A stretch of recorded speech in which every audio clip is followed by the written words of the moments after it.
శుభోదయం మిత్రులారా, వార్తా కథనాలపై విశ్లేషణ కార్యక్రమం టీజీటీ మార్నింగ్ న్యూస్ కు స్వాగతం. నేను మీ జల్లి సత్య. ముందుగా రాష్ట్రంలోని ప్రధాన వార్తలను కనుక పరిశీలించినట్లయితే, నేడు ఫోన్ ట్యాపింగ్ కేసులో సాక్షిగా సిట్ పోలీసులు ఇక్కడ కేసీఆర్ గారిని విచారించనున్నారు. నందినగర్ కు నోటీసులు అందించిండు.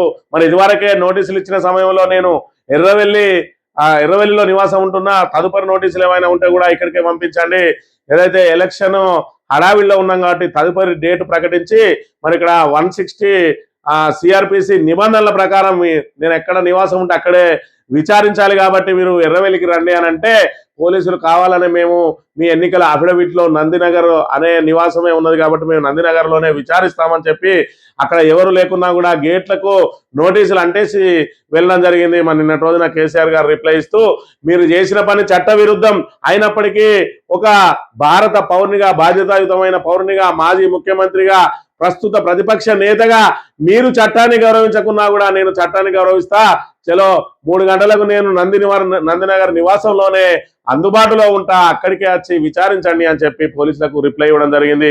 మరోవైపు చూసుకున్నట్టయితే, తెలంగాణ జాతిపిత బాపు కేసీఆర్ ను మరి ఇక్కడ అక్రమంగా ఏదైతే సిట్ పేరుతోటి మరి ఇక్కడ ఫోన్ ట్యాపింగ్ పేరుతోటి వేధింపులకు గురి చేయడానికి ఇచ్చిన అక్రమ నోటీసులను నిరసిస్తూ మరి ఇక్కడ రాష్ట్ర వ్యాప్తంగా నిరసనలకు పిలుపునిచ్చింది బీఆర్ఎస్. మరి గ్రామాన ప్రభుత్వ దిష్టిబొమ్మలను దగ్ధం చేయడంతో పాటు బైక్ ర్యాలీల ద్వారా తమ నిరసనను వ్యక్తం చేసి మరి ఇక్కడ పెద్ద ఎత్తున ఈ రేవంత్ రెడ్డి సాగిస్తున్న దమనకాండను ప్రజలందరికీ వివరించే ప్రయత్నం చేయడానికి ఇలా కార్యక్రమాలను రూపొందించింది. ఇక మరోవైపు చూసుకున్నట్టయితే, దక్షిణ కుంభమేళా మరి ఇక్కడ మేడారం సమ్మక్క జాతరకు సంబంధించి 250 కోట్లు కేటాయించడమని ఊదరగొట్టిన ప్రభుత్వం అక్కడ పై పూతులకే ఆ పైసలను నొడగొట్టి కనీస సౌకర్యాలు కల్పించకుండా భక్తులను నానా వేధింపులకు గురి చేసింది. గంటల తరబడి మరి ఇక్కడ ఏదైతే వాళ్ళు ఆర్టీసీ బస్సుల కోసం అయితే, అదేవిధంగా ప్రైవేట్ వాహనాలు సైతం మరి ఇక్కడ 14 గంటలకు పైగా మరి అందులో చిక్కుకుపోయినాయి. అంటే వాళ్ళ అస్తవ్యస్త నిర్వహణ ఏ విధంగా ఉన్నది. ఇక పోలీస్ అధికారులు అయితే మరి ఇక్కడ విఐపీల సేవలో తరించారు తప్ప అక్కడ మరి సౌకర్యాలను పట్టించుకున్న పాపాలు లేదు. మరోవైపు శాఖల మధ్య సమన్వయం లేక మేడారం జాతరను వచ్చిన భక్తులకు నరకం చూపెట్టిండ్రు.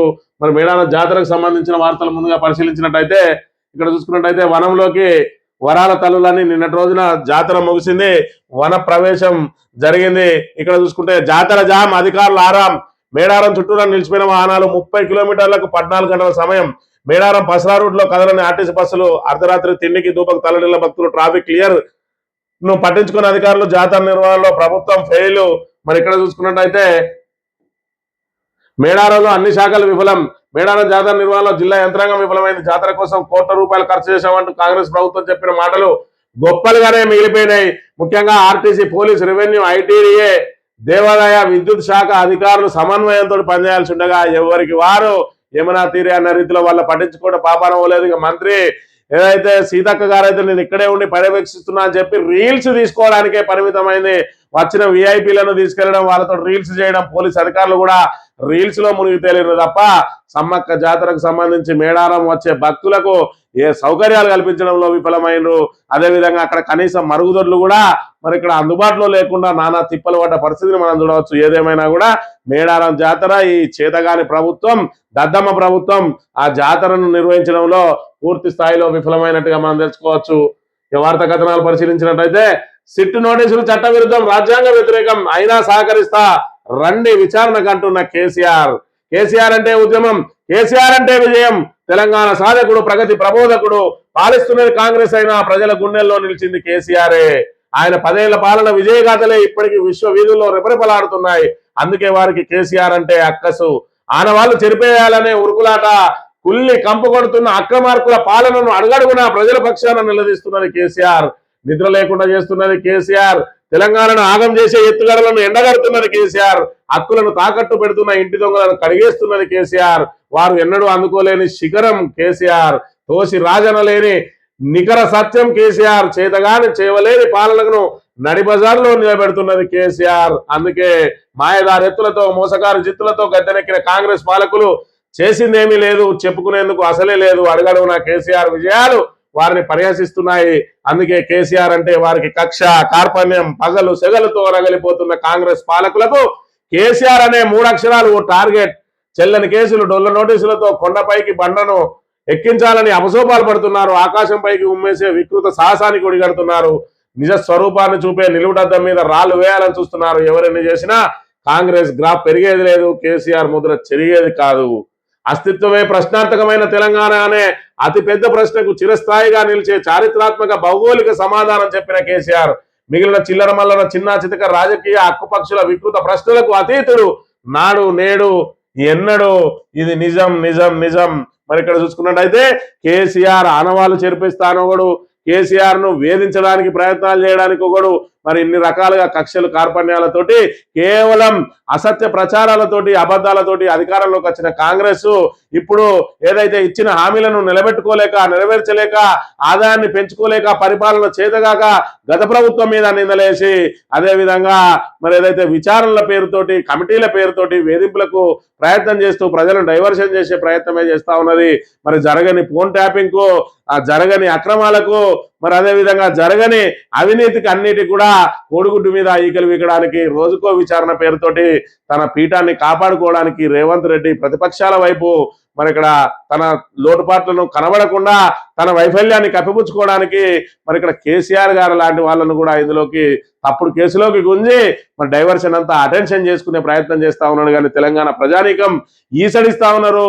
కాంగ్రెస్ ప్రభుత్వాన్ని 6 గ్యారంటీలు 100 రోజులలో అమలు చేస్తామని చెప్పి 2 సంవత్సరాలు గడిచిపోయినా ఇప్పటి వరకు అమలు చేయని చేతగాని దద్దమ్మలు ఇవాళ గత ప్రభుత్వంలో రైతులకు అండదండగా నిలబడి ఇవాళ తెలంగాణను దేశంలోనే నెంబర్ 1 గా నిలబెట్టినటువంటి తెలంగాణ సాధించిన తెలంగాణ జాతిపిత బాపు కేసీఆర్ మీద ఇలాంటి మరి ఇక్కడ ఏదైతే ఆ నిరంకుశ రాజకీయాలు కానీ నికృష్ట రాజకీయాలు చేయడం ఎంతవరకు సమంజసమని యావత్ తెలంగాణ ప్రజానీకం ప్రశ్నిస్తున్న పరిస్థితిని మనం ఇక్కడ గమనించాలి. నేను నందినగర్ లో అందుబాటులో ఉంటా. విచారణాధికారికి మాజీ సీఎం కేసీఆర్ లేక నోటీసుల జారీలో సుప్రీం మార్గదర్శకాల ఉల్లంఘన, సిట్ అధికారుల తీరు కోర్టు ధిక్కరణ కిందకే వస్తుంది. నా వ్యక్తిగత గౌరవానికి భంగం కలిగించేలా చర్యలు, 65 ఏళ్లు పైబడిన వారిని నివాసం మధ్య విచారించాలి. సర్వోన్నత న్యాయస్థానం మార్గదర్శకాల్లో చెప్పింది ఇదే. ఎన్నికల అఫిడవిట్ లో అడ్రస్ కు సెక్షన్ 160 కింద నోటీసులు ఇచ్చే చిరునామాకు సంబంధం లేదు. అక్రమ పద్ధతిలో ఇచ్చిన నోటీసులను విస్మరించవద్దు. కానీ బాధ్యత గల పౌరుడిగా మాజీ సీఎం గా సహకరిస్తా. ఆదివారం సిట్ విచారణకు సిద్ధం అంటున్న కేసీఆర్ మధ్యాహ్నం 3 గంటలకు విచారణ జరపనున్న సిట్ పోలీసుల ద్వంద్వ వైఖరిపై తెలంగాణ వాదుల ఆగ్రహం. నిరసనల నేపథ్యంలో భారీగా బలగాల మహరింపు. నందినగర్ ఇల్లు తెలంగాణ భవన్ కు 5 అంచెల భద్రత అని చెప్పి మరి ఇక్కడ ఎర్రవెల్లిలో నివాసం ఉంటున్నా అక్కడికి వచ్చి విచారించండి అంటే లేదు నీ ఎన్నికల అఫిడవిట్ లో నందినగరే ఉన్నదని అంటాడు. మరి హరీష్ రావుకు నోటీసులు ఇచ్చిన రోజున ఆయన ఎన్నికల అఫిడవిట్ లో సిద్దిపేట ఇల్లు ఉన్నది కదా, అక్కడెందుకు ఇయ్యలేదు? అదే విధంగా ప్రవీణ్ కుమార్ ఎన్నికల అఫిడవిట్ లో కాగజ్ నగర్ లో ఇల్లు ఉన్నది కదా, అక్కడెందుకు ఇయ్యలేదు? సిర్పూర్ కాగజ్ నగర్ కు తీసుకెళ్లేందుకు నోటీస్ ఇయ్యలేదు అని అంటే పోలీసులు తమకు ఇష్టం వచ్చిన రీతిలో కేసీఆర్ ఫామ్ హౌస్ కు మేము వెళ్ళాం, నందినగర్కే మేము ఏదైనా హైదరాబాద్ రప్పించి విచారణ చేస్తామని చెప్పి ఇలాంటి ఏదైతే చిల్లర రాజకీయాలకు మరి పోలీసులు కూడా అందులో పావులుగా మారుతున్న పరిస్థితిని మనం చూడవచ్చు. ఏది ఏమైనా మరి తెలంగాణ శిఖరం కేసీఆర్ ను ప్రశ్నించాలంటే ఎంత దమ్ము ధైర్యం ఉండాలి. ఇలా ఏ పోలీస్ అధికారి అక్కడ ఏం చేస్తాడో, లోపల ఏం జరుగుతుంది, అక్కడ కేసీఆర్ ముందర చేతులు కట్టుకొని పోలీసులు మరి ఇక్కడ తాము ఏం చేయమంటారు సార్, ఇవాళ ప్రభుత్వం ఏం చెప్తా చేయక తప్పని పరిస్థితి ఉందని చెప్పి లోపల చెప్తే బయటికి మాత్రం గొప్ప గొప్ప మాటలతోటి ఇక లీకులు వస్తూనే ఉంటాయి కాంగ్రెస్ వాళ్ళే. మరి ఇక్కడ వాళ్ళ ఏదైతే శునకానందం పొందుతారో ఇష్టం ఉన్నటువంటి ఆ లీకులు ఇచ్చుకుంటా ఏది ఏమైనా రేవంత్ రెడ్డి తన పాపాలను పెంచుకుంటా పోయి తన మరి గోయి తానే తవ్వుకుంటున్నట్టుగా మనకి ఇక్కడ స్పష్టమవుతున్న పరిస్థితిని కూడా మనం ఇక్కడ చూడవచ్చు. అధికార పరిధి దాటి చట్టాల ఉల్లంఘన. విచారణాధికారికి కేసీఆర్ లేఖ రాసిన కేసీఆర్ కోర్టు తీర్పుల్ని కాలరాస్తున్న పోలీసులు. సెక్షన్ 165 సుప్రీంకోర్టు గైడ్ లైన్స్ సుస్పష్టం. ఎక్కడైతే నివాసం ఉంటారో అది మరి శాశ్వత నివాసం, ఆ తర్వాత ప్రస్తుత నివాసం అని 2 ఉంటాయి. మరి ఇక్కడ నువ్వు సాక్షిగా విచారించడానికి ఏదైతే నోటీసులు ఇచ్చినావో వాళ్ళు నేను ప్రస్తుతం ఇక్కడ నివాసం ఉంటున్నా అంటే అక్కడి నివాసానికి వెళ్ళే విచారించాలని చెప్పి మరి 160 సిఆర్పిసి గైడ్ లైన్ చెప్తున్నా, కోర్టులు స్పష్టం చేస్తున్నా కూడా పోలీసులు అత్యుత్సాహానికి వేరు. అయినప్పటికీ కూడా కేసీఆర్ వాళ్ళను మన్నించి నందినగర్ లోనే అందుబాటులో ఉంటారు రండి అని చెప్పి ఆయన పెద్ద మనసును చాటుకున్న పరిస్థితిని కూడా మనం ఇక్కడ గమనించాలి. ఇక ఇది కాదా అహంకారం. రాత్రి వేళ గేటుకు నోటీస్ అందించి పైశాచికానందం పొందడం దారుణం. రేవంత్ సర్కార్ పై కేటీఆర్ ఆగ్రహం. కాంగ్రెస్ కక్ష సాధింపులో భాగమే కేసీఆర్ కు నోటీసులు. సిరికొండ మధుసూదనాచారి. రాజకీయంగా ఎదుర్కోలేకే బీజేపీ కాంగ్రెస్ కుట్రలు అంటున్న జగదీష్ రెడ్డి. ఇది సర్కారా సర్కసా అంటున్న తలసాని. తెలంగాణ క్షమించదంటున్న సబితా ఇంద్రారెడ్డి. నోటీసులు కుట్రపూరితం అంటున్న ప్రవీణ్ రెడ్డి.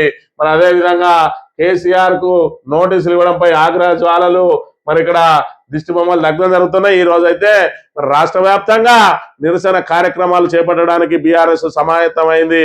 ఇలాంటి డైవర్షన్ పాలిటిక్స్ తోటి కాకుండా ఏదైతే ఇచ్చిన 6 గ్యారెంటీలను ఏ విధంగా అమలు చేయాలి, 420 హామీలను ఏ విధంగా నెరవేర్చాలని మరి ఇక్కడ సోయి లేకుండా చిత్తశుద్ధి లేకుండా దోపిడీయే తమ పరమావధి అని చెప్పి మరి ఇక్కడ సైట్ విజిట్ లాంటి సర్టిఫికెట్ అని సైట్ విజిట్ సర్టిఫికెట్ లాంటి కొత్త కొత్త నిబంధనలు తీసుకొచ్చి సింగరేణి ధనాన్ని కూడా దోచుకున్న ప్రభుత్వ పెద్దలు ఇవాళ ఎక్కడ దొరికితే అందరికాడికి దండుకుంటా ఉన్నారు. భూభారతి పేరుతోటి ఒకడు, పరిశ్రమల పేరుతోటి ఒకడు, సింగరేణి పేరుతోటి ఒకడు, ఎవరికి వాడు దోసుకొని తింటూ ఇవాళ ప్రజల దృష్టిని మరల్చడానికి ఈ విధంగా మరి ఇక్కడ తెలంగాణను తీసుకొచ్చిన బాపు కేసీఆర్ మీదనే నోటీసులు ఇచ్చి ఇవాళ విచారణకు పిలిపించి మరి ఇక్కడ వాళ్ళ వైఫల్యాలను కప్పిపుచ్చుకునే ప్రయత్నం చేస్తున్న పరిస్థితిని కూడా చూడాలి. మరి ఎవరైనా చెప్పినా కేసీఆర్ ఆనవాళ్ళను చెరిపేయలేరనడానికి ఇదే నిదర్శనం. నిన్నటి రోజున మరి ఇక్కడ ఏదైతే రైతులు వచ్చిందట, నిన్నటి రోజున ఆ రైతులందరూ కూడా agriculture research Indian institute of oil seeds research వాళ్ళ ఆధ్వర్యంలో, Indian council of agriculture research వారి ఆధ్వర్యంలో మరి 10 ఏళ్ల కేసీఆర్ సాధించినటువంటి ఆ ప్రగతిని తెలుసుకోవడానికే మేము ఇక్కడికి వచ్చినామని చెప్పి రైతులందరూ కూడా ప్రశంసిస్తా ఉన్నారు. 10 ఏళ్లలో తెలంగాణ భారతదేశంలోనే అగ్రికల్చర్ లో నెంబర్ 1 గా దూసుకుపోయింది.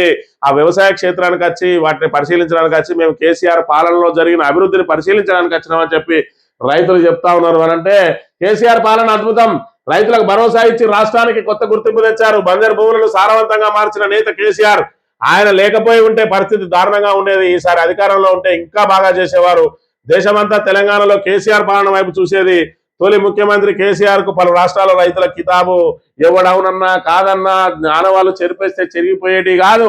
కేసీఆర్ ఆనవాళ్ళు చెరిగిపోవాలంటే తెలంగాణ అనేది పూర్తిగా లేకుండా పోయిన రోజునే కేసీఆర్ ఆనవాళ్ళు చెరిగిపోతాయి తప్ప ఇలాంటి మధ్యలో వచ్చినోడు మధ్యలోనే పోతాడు, మక్కలు వచ్చినోడు పబ్బల పోయినట్టు ఇవాళ మధ్యలో వచ్చినోడు మధ్యలోనే పోతాడు. కానీ తెలంగాణ రాష్ట్ర సాధనే ధ్యేయంగా పార్టీని స్థాపించి తెలంగాణలో ఉన్న సబ్బండ వర్గాలను ఏకతాటి మీదకి తీసుకుని వచ్చి రాజకీయాలకు అతీతంగా ఇవాళ తెలంగాణను సాధించి తెలంగాణను 10 ఏళ్ల పాటు బంగారు తెలంగాణ మార్చడానికి మరి ఇక్కడ అనేక రకాల సంక్షేమ పథకాలను అమలు చేసి ఇలా రైతును రాజును చేయడమే లక్ష్యంగా 24 గంటల ఉచిత కరెంటుతో పాటు వాళ్ళకు మరి ఇక్కడ సాగునీరు తాగునీరు అందుబాటులో ఉంచి అదే విధంగా రైతుకు పెట్టుబడి సాయం అందించి బంగారు భూములన్నింటినీ కూడా ఇలా పంట భూములుగా మార్చింది కేసీఆర్. చతురత కాదా? మరి ఇక్కడ దీన్ని ఏ చిన్నపిల్లవాడిని అడిగినా కూడా చెప్తారు. ఇలా ఇతర రాష్ట్రాల నుంచి రైతుల నుంచి మరి ఇక్కడ కేసీఆర్ పాలన పొగుడుతా ఉంటే కేసీఆర్ ఆనవాళ్ళని జరిపిస్తా అంటాడు రేవంత్ రెడ్డి. సమైక్యవాది ఏదైతే చంద్రబాబు నాయుడు శిష్యుడు ఏదైతే సమైక్యవాదుల సంకల్లం నుంచి వచ్చినటువంటి రేవంత్ రెడ్డి ఏదైతే తెలంగాణ వాదుల మీద తుపాకీని ఎక్కిపెట్టినటువంటి రేవంత్ రెడ్డి ఒక్కరోజు కూడా తెలంగాణ అనని రేవంత్ రెడ్డి ఇలా కేసీఆర్ ఆనవాళ్ళని చేరిపేస్తారట. ఎందుకు అనంటే ఆయనకు తెలంగాణ వ్యతిరేకి బద్ద వ్యతిరేకి రేవంత్ రెడ్డి కాబట్టి ఆనవాళ్ళని చేరిపేస్తాడు. ఆయన ఇప్పుడు మన నీళ్లను ఆంధ్రప్రదేశ్ కు దారదత్తం చేయడానికి సిద్ధమైండు, మన గోదావరిలో వాటాను తగ్గించడానికి సిద్ధమైండు. ఆయన ఏదైతే వాళ్ళ పాదసేవలో తరిస్తా ఉన్నాడు తప్ప తెలంగాణ మరి ఇక్కడ ఏదైతే ముఖ్యమంత్రి అవకాశం కల్పిస్తే తెలంగాణ ప్రజలకు మరి వాళ్ళ రుణం తీర్చుకోవడానికి మాత్రం ప్రయత్నం చేయడం లేదనే విషయాన్ని మనం ఇక్కడ గమనించాలి. ఇక బాబు హుషార్, రేవంత్ జీ హుజూర్. నీటి వాటాల పునః పంపిణీపై ఏపీ ఆది నుంచి అక్కసు. పోటీగా గోదావరి ట్రిబ్యునల్ తెచ్చేందుకు కుట్రలు, ఆ దిశగా వడివడిగా అడుగులు, చర్చల పేరిట వ్యూహాలు. ఏపీకి వంతపడుతున్న కేంద్ర ప్రభుత్వం సోయి లేకుండా రేవంత్ సర్కార్ పరుగులు. సోయి లేదు, తెలివి లేదు, దద్దమ్మ అసమర్థ ప్రభుత్వం రేవంత్ రెడ్డి ప్రభుత్వం చేయబట్టి ఇలా గోదావరిలో మనకు ఉన్నటువంటి 968 టీఎంసీల వాటా కూడా కోల్పోయే ప్రమాదం ఉన్నది ఈ దద్దమ్మ ప్రభుత్వం చేయబట్టి అనే విషయాన్ని తెలంగాణ ప్రజానీకం గమనించాలి. ఇకనైనా వాళ్ళ మెడలు వంచడానికి మరి ఇక్కడ ఓటు అనే ఆయుధాన్ని వాడుకోవాలి. ఇప్పుడు మన చేతిలో మున్సిపల్ ఎన్నికల ఓటు అనే ఆయుధం ఉన్నది. దాని ద్వారా బుద్ధి చెప్తేనే వాళ్ళు ఒక సెటరేట్ అవుతారు. లేదంటే మేము జూబ్లీ హిల్స్ లో గెలిచినాం, మేము ఇంకో కాడ గెలిచినాం, మేము సర్పంచులలో గెలిచినాం, మేము ఎంపీటీసీలలో కూడా గెలిచినాం, మేము మొత్తం రాష్ట్రాన్ని నమ్మినా కూడా ప్రజలు మాకే సపోర్ట్ చేస్తారంటారు. కాబట్టి ప్రజలు అప్రమత్తం కావాల్సిన అవసరం ఉన్నది. కాంగ్రెస్ కు కర్రుగాల్చి వాత పెట్టాల్సిన సమయం వచ్చిందనే విషయాన్ని మనం ఇక్కడ గమనించాలి. సాక్షి దినపత్రిక విషయానికి వస్తే సవాళ్లపై సవారీ, ఆర్థిక సంక్లిష్టతల నడుమ నేడు పార్లమెంటు ముందుకు 2026-27 కేంద్ర బడ్జెట్. వరుసగా 9వ సారి ప్రవేశపెట్టనున్న కేంద్ర ఆర్థిక మంత్రి నిర్మలా సీతారామన్ వృద్ధికి ఊతం, తయారీకి చేయుతతో గేమ్ చేంజింగ్ లా ఉండొచ్చన్న నిపుణుల అంచనా. ఏం జరిగినా మరి తెలంగాణకు మాత్రం మళ్ళొక గుండు సున్నా చుట్టబోతారా? ఏమన్నా ఈసారన్నా బడ్జెట్ లో ఏమన్నా మనకు నిధులు కేటాయిస్తారా చూడాలి. గతంలో చూసుకున్నట్టయితే 2 బడ్జెట్లు ప్రవేశపెట్టారు. ఇప్పటికీ మరి ఇక్కడ 3వ సారి ఏదైతే ఎన్డీఏ వచ్చిన తర్వాత ఈసారి మూడో బడ్జెట్ 2 బడ్జెట్లో కూడా సున్నా నిధులు కేటాయించిండు. ఈ మూడో నెలలైనా ఏమన్నా బడ్జెట్లో నిధులు కేటాయిస్తారా లేదంటే తెలంగాణకు మొండి చేయేసి పెడతారా మరి ఇక్కడ చూడాలి. నోటీస్ చట్టబద్ధంగా లేదు అయినా విచారణకు రెడీ అంటున్న కేసీఆర్, అది ఆయన పెద్ద మనసు అనే విషయాన్ని మనం ఇక్కడ గమనించాలి. భక్తులను మెచ్చి దీవెనలిచ్చి వనంలోకి జనదేవతలు కానీ అడుగడుగున ఇబ్బందుల్లో మాత్రం భక్తులు. ఇది మన చంద్రబాబు నాయుడు శిష్యుడైనటువంటి రేవంత్ రెడ్డి గారు అందించిన పరిపాలన ఇంత దుస్థితిలో ఉన్నదనే విషయాన్ని మనం ఇక్కడ ప్రధానంగా గమనించాలి. జంగిల్ రాజ్ ఏపీలో పరాకాష్ఠ చేరిన చంద్రబాబు దుర్మార్గ పాలన ప్రశ్నిస్తున్నారని మాజీ మంత్రి అంబటి రాంబాబుపై హత్యాయత్నం. ఇక్కడ చూసుకున్నట్టయితే ఆయన ఇంటి మీదకి పోయి దగ్ధం చేస్తా ఉన్నారు, ఇక్కడ ఇల్లు దగ్ధం చేస్తా ఉన్నారు, కార్లు దగ్ధం చేస్తా ఉన్నారు. ఆయన మీద మరి ఇక్కడ సుమారు 10 గంటల పాటు దాడులు జరుగుతూ ఉంటే పోలీసులు వేడుక చూస్తా ఉన్నారు. అక్కడ ఆంధ్రప్రదేశ్ లో చంద్రబాబు ప్రభుత్వం, ఇక్కడ రేవంత్ రెడ్డి ప్రభుత్వం పోలీసులతోటి దమనకాండ చేయిస్తా ఉన్నది. ఈ రకంగా యథేచ్ఛగా దాడులకు పాల్పడతా ఉంటే మరి నేను అడ్మినిస్ట్రేటర్ అని చెప్పుకుంటాడు చంద్రబాబు. ఇదేనా నీ అడ్మినిస్ట్రేషన్? ఇక్కడ రాను రాజగుర్రం గాడిదైంది అన్నట్టు చంద్రబాబు నాయుడు రేవంత్ రెడ్డి ఇద్దరు కలిసి 2 రాష్ట్రాలను సర్వనాశనం చేస్తున్న పరిస్థితిని కూడా మనం ఇక్కడ ప్రధానంగా గమనించాలి. ఆంధ్రజ్యోతి విషయానికి వస్తే ఏడు సిలిక పలుకుల మరి ఇక్కడ రాధాకిట్టి గారు ఏం చెప్తా ఉన్నాడంటే ఆత్మగౌరవం కేసీఆర్ సొత్తా. అరే ఆత్మగౌరవం కేసీఆర్ సొత్తు కాదురా, ప్రతి వ్యక్తి సొత్తు. ఆత్మగౌరవం అనేది తెలంగాణలో ఉన్న తెలంగాణ ఉద్యోగం చేసిన ప్రతి బిడ్డకు ఉన్నది. నీలాంటి సమైక్యవాదుల బూట్లు నాకే కుక్కలకు ఉన్నది కానీ మరి ఇక్కడ తెలంగాణ ప్రజలందరికీ ఉంటది ఆత్మగౌరవం. ఇక్కడ ఒకరు చెప్తాడు, తమిళనాడులో ఒక ఆచారం ఉంది, ఎవరైనా చనిపోతే కూలి కోసం కొంతమంది వారి ఇళ్లకు వెళ్లి తమ ఇంట్లో వాళ్ళు చనిపోయినట్టుగా నటిస్తూ శోకాలు పెడతారు. నిజానికి చనిపోయిన వారితో వారికి ఎటువంటి బంధుత్వం కానీ ఇతరత్వ అనుభవం కానీ ఉండదు. కాసేపు ఏడ్చినట్టు చేసి కూలి డబ్బులు తీసుకుని వెళ్ళిపోతారు. ఇప్పుడు సోషల్ మీడియాలో బీఆర్ఎస్ వాళ్ళు నియమించుకున్న కూలీలు కూడా ఇంచుమించు ఇదే పని చేస్తున్నారు. ఇది బీఆర్ఎస్ సోషల్ మీడియా వాళ్ళు సొంత ఇంటి మనుషులు రా ఇక్కడ బీఆర్ఎస్ కు. కానీ నీలాంటి కుక్కలు ఇవాళ రేవంత్ రెడ్డి దగ్గర నువ్వు నీ ఇంటికాడ ఎవరైనా చచ్చిపోతే నేను ఏడ్చినట్టు చేస్తా అని పైసలు తీసుకునేది ఈనాడు, ఆంధ్రజ్యోతి లాంటి కుక్కలు అనేది ఇక్కడ నీకు నువ్వే రాసుకున్నావు. అక్కడ నీ పేరు ఏదైతే సోషల్ మీడియాలో బీఆర్ఎస్ సోషల్ మీడియా వాళ్ళు కాదు. ఇవాళ రేవంత్ రెడ్డికి నీకు ఏం సంబంధం లేకపోయినా మరి ఇక్కడ నువ్వు వాళ్ళ ఇంటి మనిషి లెక్క ఆయన మీద ఈగ వాలకుండా ఏదైతే ప్రయత్నం చేస్తా ఉన్నావో నువ్వు జీతం తీసుకునే కుక్కవు కాబట్టే ఇవాళ ఈ రకంగా ఇవాళ తెలంగాణ ప్రయోజనాలన్నింటినీ కూడా ఆంధ్రాకి తాకట్టు పెడతా ఉంటే నువ్వు జోకొడతా ఉన్నావు. కారణం ఏంటంటే నువ్వు నీ గురువు ఏదైతే చంద్రబాబు నాయుడు మీ కమ్మ కులం అంతా కలిసి ఇవాళ తెలంగాణ ప్రయోజనాలను దోచుకుపోవడానికి రేవంత్ రెడ్డిని అడ్డం పెట్టుకొని ఆ రేవంత్ రెడ్డి ఇంటి కుక్కలాగా లేకపోతే ఇంటికి వచ్చి మరి ఏడవడానికి పనిలో ఉన్న వాళ్ళలాగా ఇవాళ నువ్వు జీతానికి పనిచేస్తా ఉన్న కుక్కవు అనే విషయాన్ని ఇక్కడ గమనించాలి. రెబెల్స్ ఉండదు, మున్సిపల్స్ లో ఓట్లు చీలకుండా జాగ్రత్త పడండి. కాంగ్రెస్ పార్టీ సంపూర్ణ విజయం సాధించాలి. పురపాలికల్లోనూ ప్రజాపాలన లక్ష్యం కావాలట. సారుగా 5 రోజుల పాటు మొత్తం హార్వర్డ్ యూనివర్సిటీలో నాయకత్వ లక్షణాల మీద మొత్తం నేర్చుకున్నాడు. ఇక ఇప్పుడు పురపాలికల మీద అక్కడి నుంచే మొదటి సంకేతం చెప్పిండు, ఓట్లు చీలకుండా మరి కాపాడుకోవాలని చెప్పి అక్కడి నుంచి మొదటి సంకేతం ఇచ్చిండు. రేపటికి రాబోతా ఉన్నాడట. ఇక 4 తారీఖు నుంచి మొత్తం జిల్లాలన్నీ తిరుక్కుంటా మళ్ళా ప్రజలను మభ్యపెట్టి మళ్ళా ఓట్లను గండి కొట్టాలనే ప్రయత్నం చేస్తా ఉన్నాడు. కానీ ప్రజలందరూ కూడా ఎదురు చూస్తా ఉన్నారు. ఏ ఓటు ద్వారానైతే మిమ్మల్ని గద్దెదించే అవకాశం వస్తుందో ఆ ఓటు కోసం ఎదురు చూస్తా ఉన్నది తెలంగాణ యావత్ ప్రజానీకం అనే విషయాన్ని మనం ఇక్కడ గమనించాలి. ఎప్స్టీన్ ఫైల్స్ లో మోదీ అట. ఇజ్రాయెల్ ట్రంప్ ప్రయోజనాలకు వంతపాడారు. అమెరికా సెక్స్ కుంభకోణం సూత్రధారి ఎప్స్టీన్. తాజాగా విడుదలైన పత్రాల్లో ప్రధాని మోడీ పేరు. ఇజ్రాయెల్ పర్యటన తప్ప అంతా అబద్ధమే, అన్ని ఊహాజనిత కథనాలే, కేంద్రం స్పష్టీకరణ.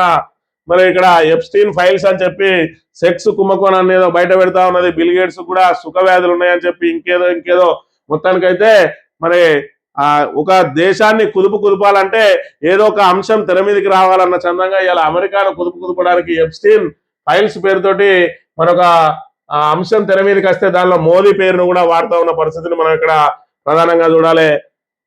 ఇక ఏం కష్టం వచ్చిందో కొడుకు కూతురుతో కలిసి మహిళా టెక్కి ఆత్మహత్య అని చెప్పి ఆల్రెడీ సాఫ్ట్వేర్ ఇంజనీర్ అయినటువంటి మరొక మహిళ తన 2 పిల్లలను తీసుకొని పోయి గూడ్స్ రైలుకు వాడి ఆత్మహత్య చేసుకున్నది. మా చావుకు ఎవరు కారణం కాదు అని చెప్పి మరి ఇక్కడ సూసైడ్ నోట్ రాసి కారులో పెట్టి మరి వచ్చి మరి ఇక్కడ ఆత్మహత్య చేసుకున్నదట. బిడ్డలను హత్తుకొని గూడ్స్ రైలు కింద పడిన తల్లి చెర్లపల్లి రైల్వే స్టేషన్ వద్ద దారుణం. ఆమె టీం లీడర్, భర్త దుబాయ్ లో ఉద్యోగం, కూతురు కొడుకు ఇంటర్, తమ చావుకు ఎవరు కారణం కాదని సూసైడ్ నోటు అట.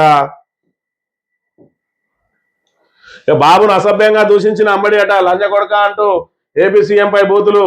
గుంటూరులో ఫ్లెక్సీ వివాదంలో క్షమాపణ చెప్పాలంటూ అంబటి ఇంటి వద్దకు పెద్ద ఎత్తున టీడీపీ కార్యకర్తలు మహిళలు రౌడీ షీట్లతో తరిమి కొట్టించిన అంబటి ఆయన ఇల్లు గాలబెట్టింది, ఆయన కార్లు గాలబెట్టింది, ఈ కిట్టి గాని కనబడతలేదు కానీ ఆయన మాత్రం రౌడీ షీట్లతో తరిమి కొట్టిరట.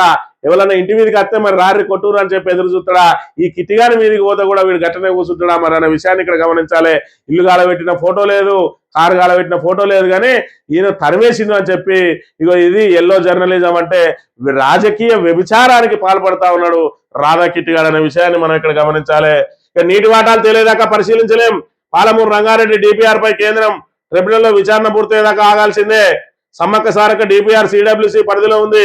ఉత్తమ్ కేంద్ర జలశక్తి మంత్రి సిఆర్ పాటిల్ లేక టెలిమెట్రీలపై తదుపరి బోర్డు సమావేశంలో నిర్ణయం తీసుకోవాలని కేఆర్ఎంబిని ఆదేశించినట్లు వెల్లడి.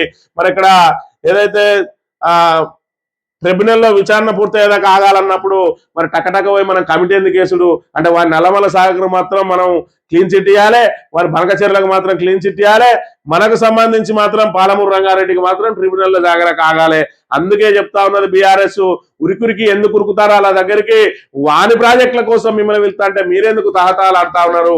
మన పాలమూరు ప్రాజెక్ట్ ఏది, మన కృష్ణాలో మన నీళ్ళేవి, ఎందుకు మీరు వెంటబడతా ఉన్నారు అని అంటే ఈ చేతగాని దద్దమ్మ అసమర్థ ప్రభుత్వం తెలివిలేని మరి ఇక్కడ అవగాహన లేని వాళ్ళందరూ ఇవాళ మంత్రులుగా ముఖ్యమంత్రిగా కూర్చొని ఉన్నారు. కాబట్టి ఇవాళ తెలంగాణకు తీరని అన్యాయం జరపడానికి ఇవాళ గుంటనక్కలాంటి చంద్రబాబు ప్రయత్నం చేస్తున్న పరిస్థితిని మనం ఇక్కడ చూడవచ్చు.